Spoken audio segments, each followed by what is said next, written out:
الحمد لله رب العالمين.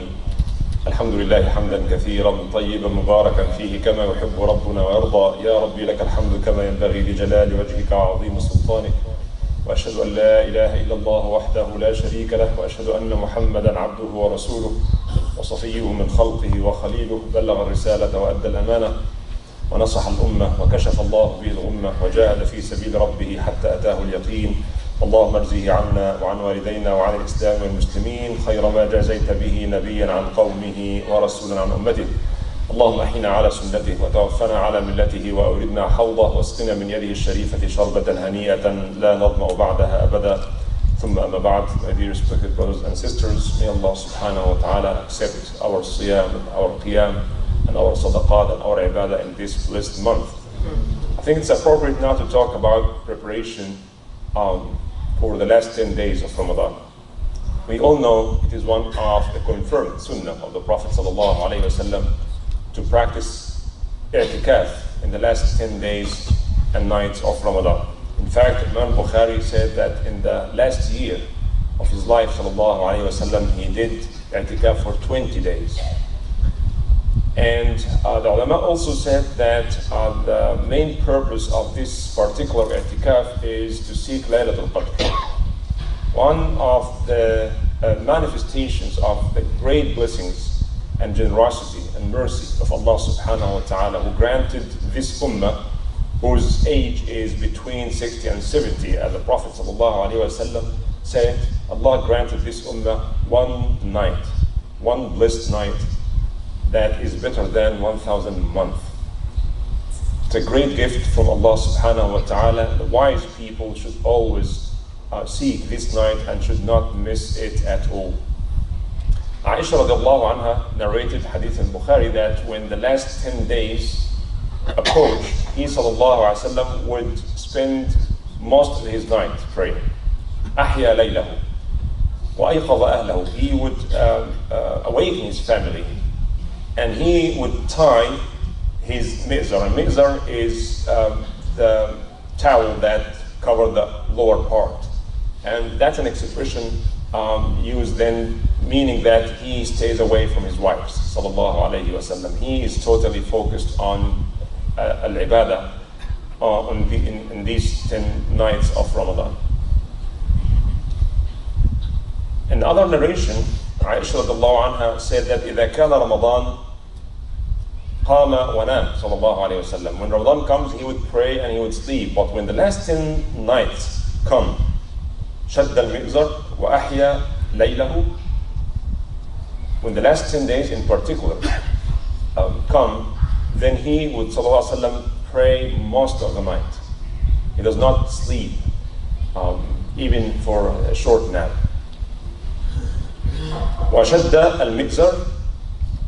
He stays away from his wives, of course in i'tikaf.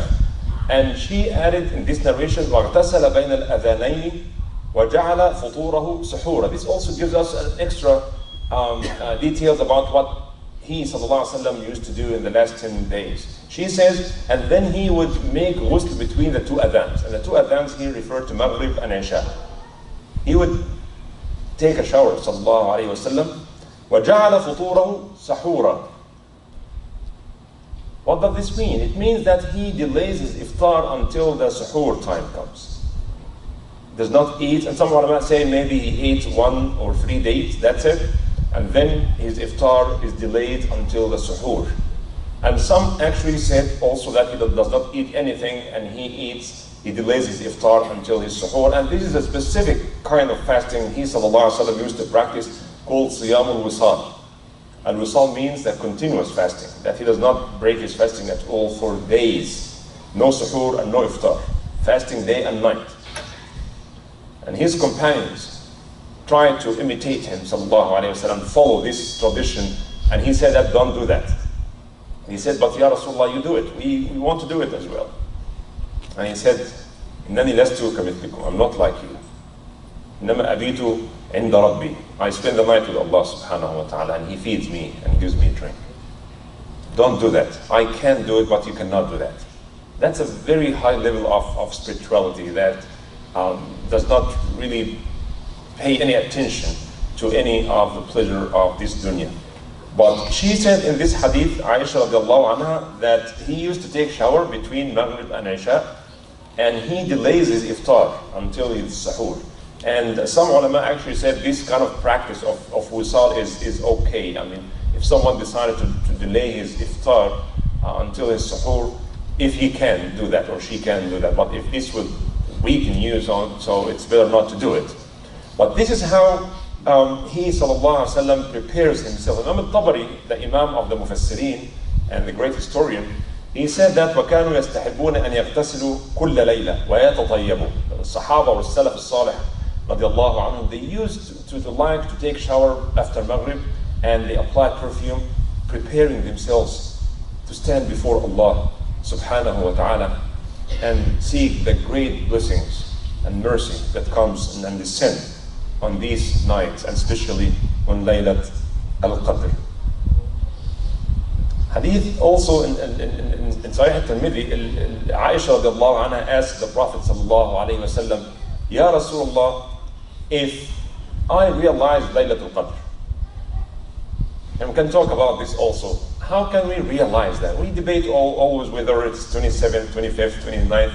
We are not 100% sure, but the majority of the ulama are with the opinion that it's the 27th. Others said that it's not like that. It's not how you look at it. You look at it as those who are really coming with all sincerity, seeking Laylat-al-Qadr. They will feel it. They can feel Laylat-al-Qadr with the great peace and blessings that comes, descends, and the angels, the presence of great number of angels.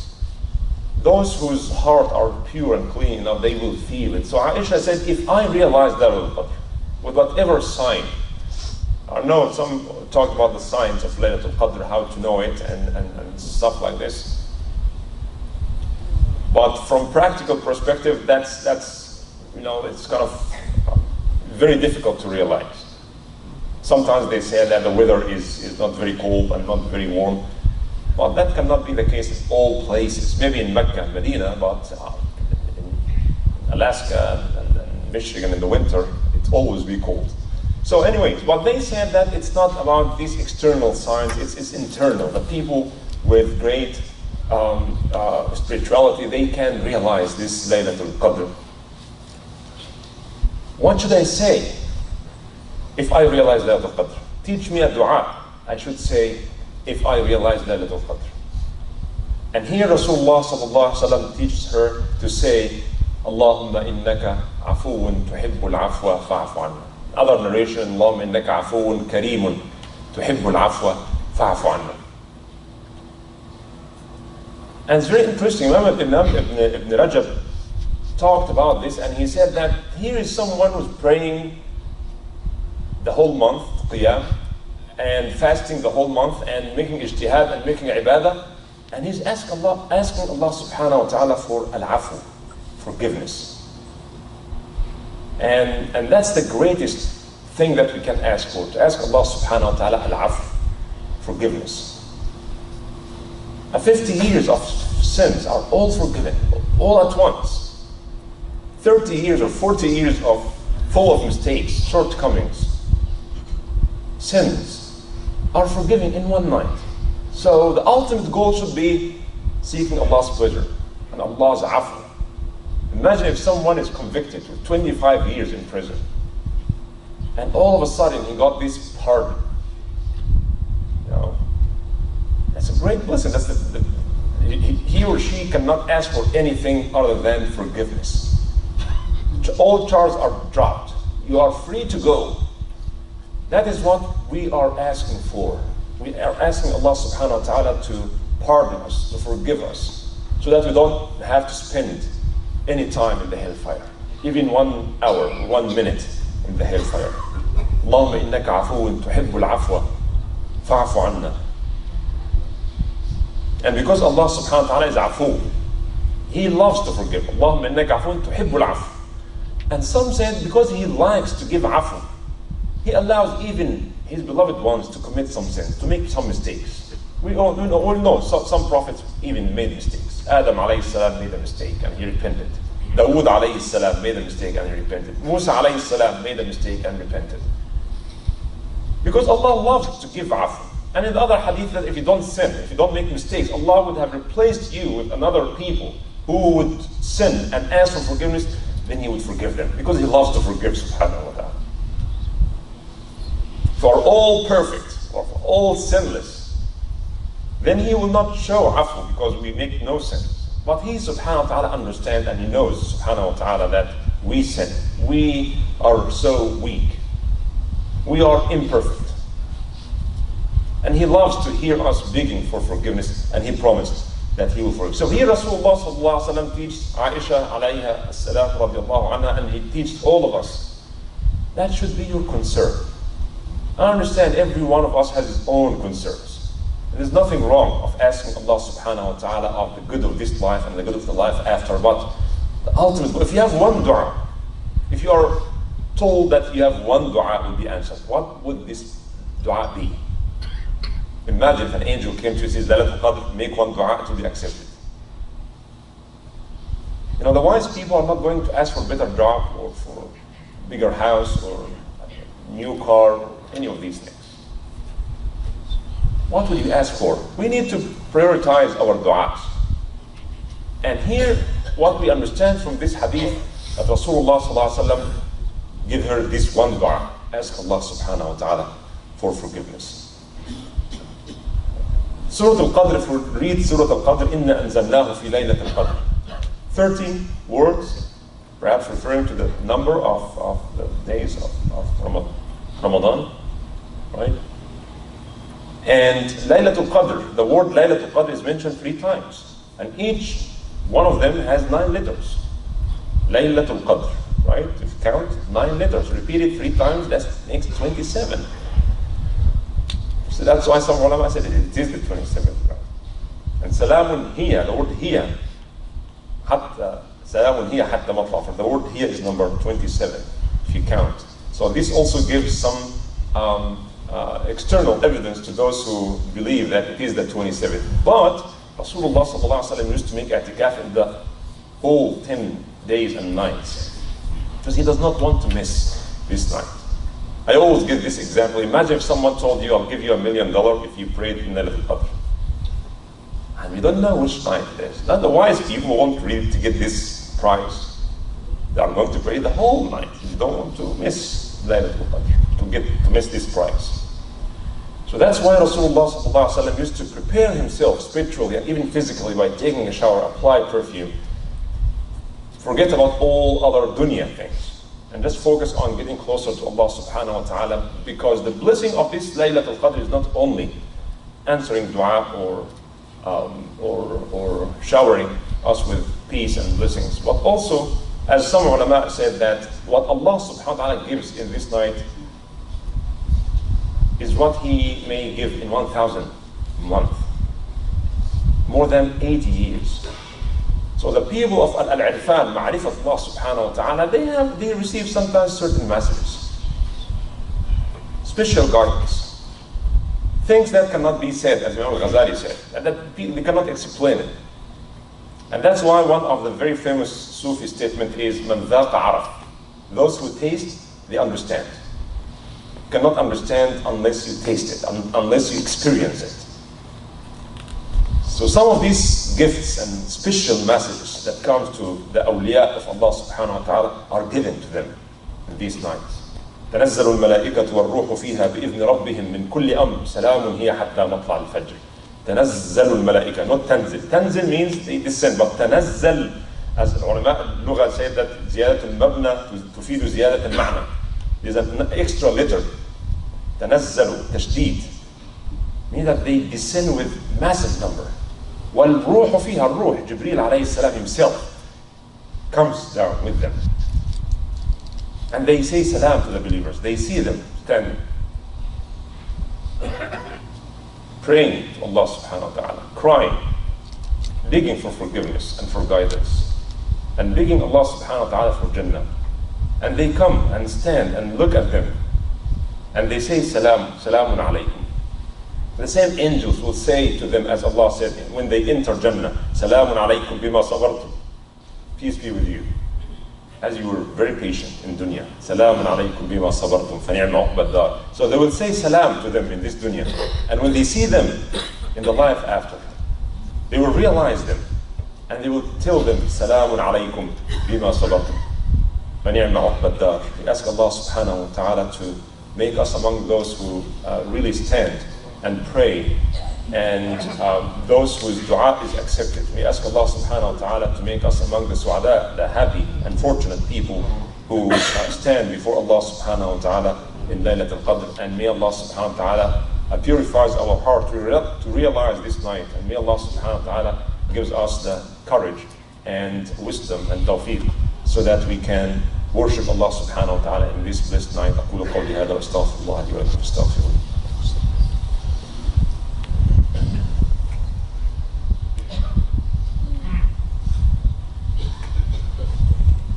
الحمد لله رب العالمين، والصلاة والسلام على أشرف الخلق المرسلين سيدنا محمد وعلى آله وأصحابه أجمعين.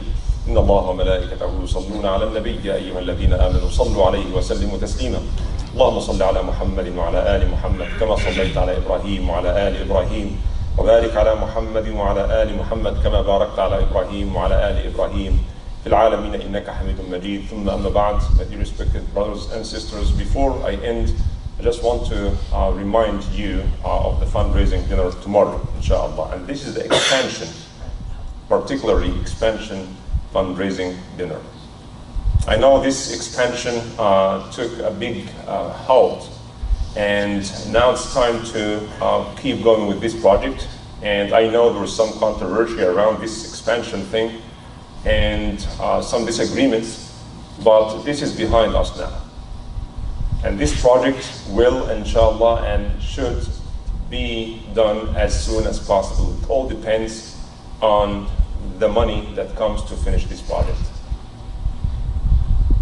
I've said once, this project will be done by inshallah, within 2 years, and some actually criticized me for that. And some actually said that the Imam is lying. I'm not lying, I just said what I have been told. All right?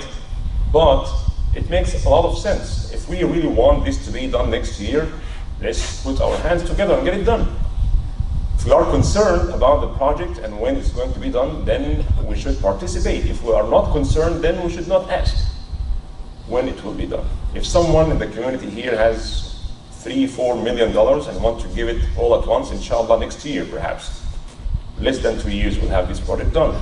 But until this money comes, let's keep donating and supporting this project to get it done, because we will all benefit from it. Our children will benefit from it. It may not be the perfect expansion project, but again, that's behind us and we will all benefit from it. And let's think about what we need to do inside the building. Let's all think about how can we benefit from this space, from this institution. How can we make it more productive? And it's time for us now to think, or to forget about the disagreement about this project, and let's all think about how can get it done as soon as possible, and how can we make it a very vibrant and active place, full of activities for youth, for non-Muslims, for new Muslims, for Muslims who want to learn more about their deen. Let's put our effort in this. Let's think about how can we make it a better place. We are not perfect, we know that. But we can try our best to put our hands and our minds together and our resources together to make this project a successful project. Let's ask Allah subhanahu wa ta'ala to bless our community.